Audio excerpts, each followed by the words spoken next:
વડોદરા આણંદને જોડતો ગંભીરા બ્રિજ, જ્યાં 27 દિવસ પહેલા એક ભયાનક દુર્ઘટનાએ રાજ્યને હચમચાવી દીધું હતું. મહીસાગર નદી પરનો આ પુલ તૂટી પડ્યો અને એક ટેન્કર બ્રિજના તૂટેલા ભાગ પર અડધું લટકી ગયું હતું. આ ટેન્કર જે તંત્રની નિષ્ફળતાનું પ્રતીક બની ગયું હતું. દર્શક મિત્રો, આખરે 27મા દિવસે સફળતાપૂર્વક ઉતારી લેવાયો છે. પોરબંદરની વિશ્વકર્મા મરીન ઇમરજન્સી રિસ્પોન્સ સેન્ટરની નિષ્ણાત ટીમે આ અશક્ય લાગતું કામ પાર પાડ્યું હતું.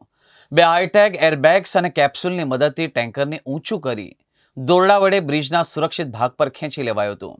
આ જટિલ ઓપરેશનમાં ટેકનોલોજી અને ટીમવર્કનો અદ્ભુત સમન્વય જોવા મળ્યો હતો, જે ટેન્કરને ઉતારવામાં 2-3 દિવસ લાગી શકે હતું એવું માનવામાં આવતું હતું.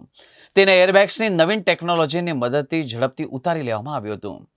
આ ઓપરેશન ગુજરાતના ઇમરજન્સી રેસ્ક્યુ ક્ષેત્રે એક નવો ઇતિહાસ રચે છે. ગંભીરા બ્રિજનું આ ટેન્કર ન માત્ર એક વાહન હતું, પરંતુ તંત્રની નિષ્ફળતાનું પ્રતીક બની ગયું હતું.